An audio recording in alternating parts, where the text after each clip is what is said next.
Guten Morgen, ich bin Nicolas und ich werde über eine der größten Metalbands sprechen. Gesagt,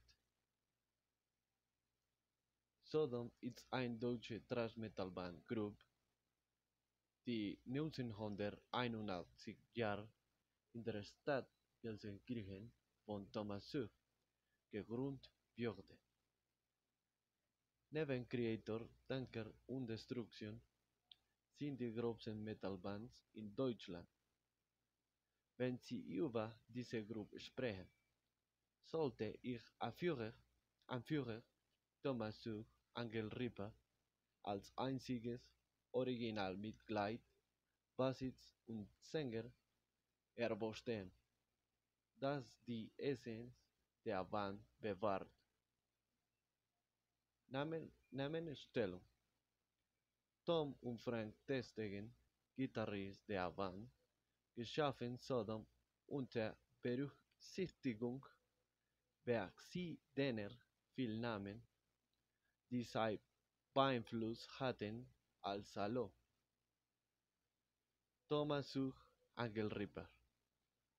Tom arbeitet schon in jungen Jahren mit seinem Vater in einer Kohlenmine. Er beschloss, sein Schicksal zu ändern und lernte Bass zu spielen, hauptsächlich beeinflusst von der Black Metal Band Venom.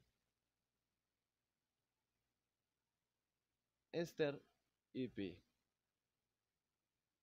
Ihr erste EP war In the Sign of Evil und damit wurden sie für ihren bewussten Sound anerkannt und eines der bekanntesten Lieder war Blasphemer.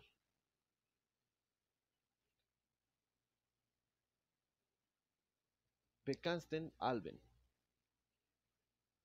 sind laut Metal Community die größten Sodom-Alben: erster Agent Orange, zweiter M16 und dritter Persecution Mania. Deswegen kann aufgrund ihrer Text nicht in Ländern wie Vietnam spielen. Meine Erfahrung: Ich hatte die Gelegenheit, dies war in Rock al Parque und es war eine der größten Erfahrungen meines Lebens.